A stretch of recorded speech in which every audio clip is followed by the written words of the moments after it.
ভাই আমি আল্লাহর কসম বলছি, আল্লাহর কসম আমি কই নাই, আল্লাহর কসম আমি কই নাই, আল্লাহর কসম আমি কই নাই ভাই, আল্লাহর কসম আমি কই নাই। যদি জয় বাংলা বলে থাকো বাংলার মাটিতে থাকে ফাঁসি দেন। সংগঠনের সাথে জড়িত আমি বিএনপির সাথে, হ্যাঁ বিএনপি এই বিএনপি মিডিয়া চালের শিকার হচ্ছে তাদের মতো মানুষের জন্য।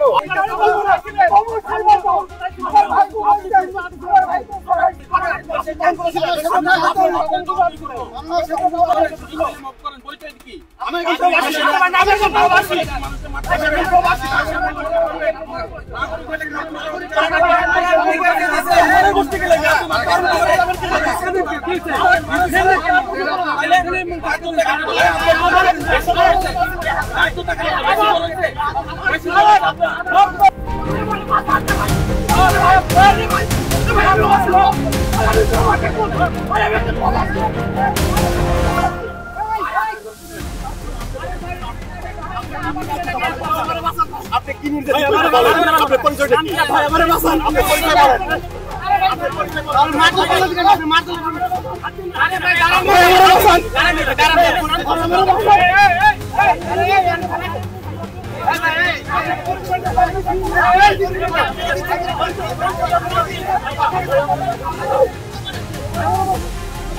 আরে ভাই আপনি কি আপনি কি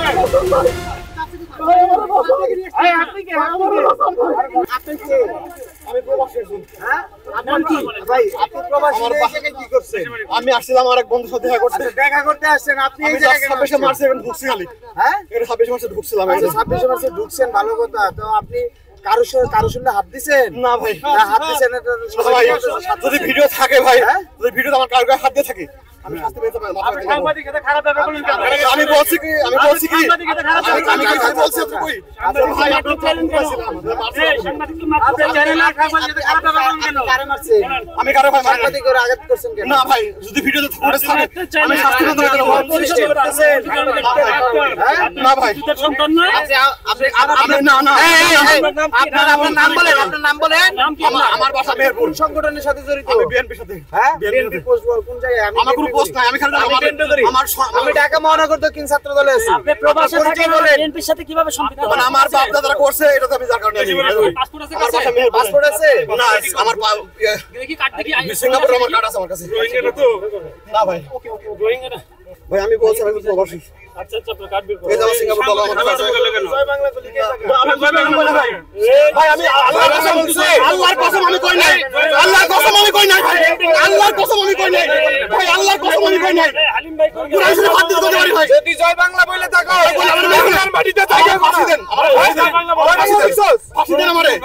না না না আমার যদি আমার আপনি কল দেন আমার এই বিএনপি মিডিয়া চালের শিকার হচ্ছে তাদের মতো মানুষের জন্য। না না বিএনপি মিডিয়া চালের শিকার হচ্ছে। বিএনপি কে নিয়ে দাঁড়িয়ে করতে পারবে না তোমরা। ছবি উঠে নেন, ছবি উঠে নেন। মিডিয়া চালের শিকার হচ্ছে। আপনার খবর নেন, বিএনপি কে মিডিয়া চালের শিকার করছে তারা। আপনার খবর নেন, আমার খবর নিতে পারেন। আমি এখন দিচ্ছি আপনাকে সবকিছু ডিটেইলস। আপনি আপনার এলাকার বিএনপির একজন মাসুদ অরুণ, বিএনপি যে মাসুদ অরুণ সাবেক এমপি। আপনি আমি যদি আমার শুনেন, আমি এখনকার শুনেন, ওটা আমি লিখেছিল। আরে শুনেন, আমি ডক্টর আব্দুল মঈন খান এলাকার সন্তান। ওকে আমি মঈন খান এলাকার স্যার নাম বলে আমি সব জায়গায় কথা বলতে পারবো, কিন্তু উনি কিন্তু আমার ব্যক্তিগতভাবে চিনবে না। এই বলে আমি মঈন খান স্যারের কথা বলে কিন্তু সব জায়গায় পার পাবো না। ওকে আরেকটা কথা বলি, আমার এক ছাত্র ভাই যেটা আপনার কলেজের প্রিন্সিপাল বর্তমানে সরার নিয়াজি। ঠিক আছে ভাই, যদি সাংবাদিকদের আঘাত করে থাকে, না ভাই আঘাত করি না, আমার কথা শুনুন, সাংবাদিকরা আঘাত করে থাকে, অসম্মান করে থাকে, আপনারা এটা আইনগতভাবে ব্যবস্থা করুন। আমি ক্ষমা চাচ্ছি আপনাদের কাছে। এখানে আমি একটা কথা বলি আপনাকে, আপনি সাংবাদিকদের সাথে অপসংগত ব্যবহার কেন করলেন? না আমি খালি প্রশ্ন করছি, ব্যাপারটা তখন কোথায় ছিলেন? না না সেটা তুমি করছো অবশ্যই। এটা আমার বিগত ভাই আমি একটা বলি, আপনার কাছে হ্যাঁ আপনাদের কাছে হাত জোড় করে ক্ষমা চাই। না কান ধরবো সবার সামনে, কান ধরবে না। আমাকে মারছে কাছে কান ধরলাম।